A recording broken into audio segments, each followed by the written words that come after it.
My name is Albina Merrill Williams.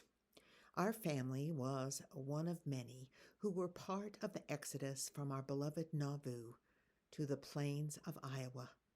It was there at Council Bluffs that my husband, Thomas Williams, enlisted in the Mormon Battalion as a sergeant in D Company. I proudly marched with Thomas and our 2 children and a large extended family entourage as we made our way west across the plains with what was called the Army of the West. My sister Phoebe was married to a soldier as well, and she was part of our group. I was pregnant with my 3rd child, and it was a great comfort to be with my sister. My husband had purchased a large wagon, and he allowed the soldiers to place their knapsacks in the wagon so that they didn't have to carry quite so much. Sometimes Phoebe and I rode along in the wagon. During our journey, I made myself useful, nursing the sick. I had gained training from my mother in the use of herbs and how to administer them, as well as other medical knowledge. But it was a challenging situation, since the Army's medical doctor, he wanted to give the men medicine from the Victorian age called calomel. This so-called medicine was actually mercury chloride. Brigham Young had instructed our men not to partake of this medicine, but sometimes they were forced. At times my husband allowed sick men to ride in our wagon. His superior, Lieutenant Smith, threatened Thomas with his saber, demanding that no soldier ride in the wagon without his express permission. My husband was not to be trifled with. He grabbed his whip.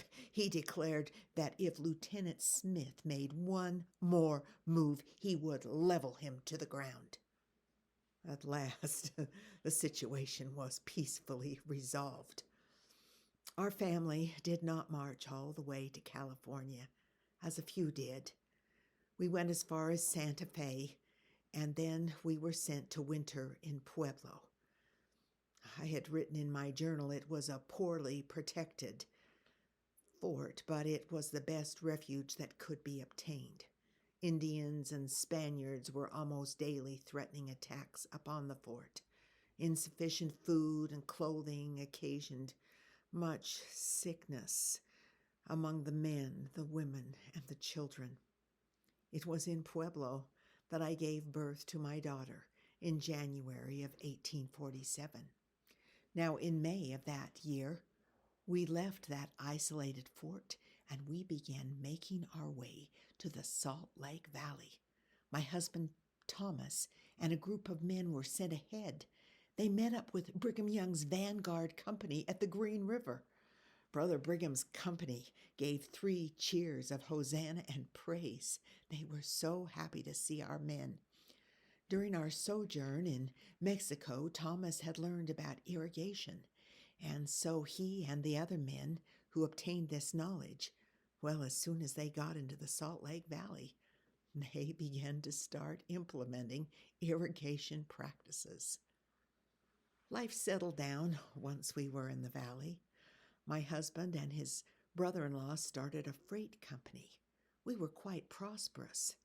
On one trip to California, my husband and his brother-in-law allowed some friendly Indians to join their party for a short time. Sadly, they were both shot in the back with arrows, and they both perished. I gave birth to my 10th child just weeks after learning of my husband's death. I never remarried.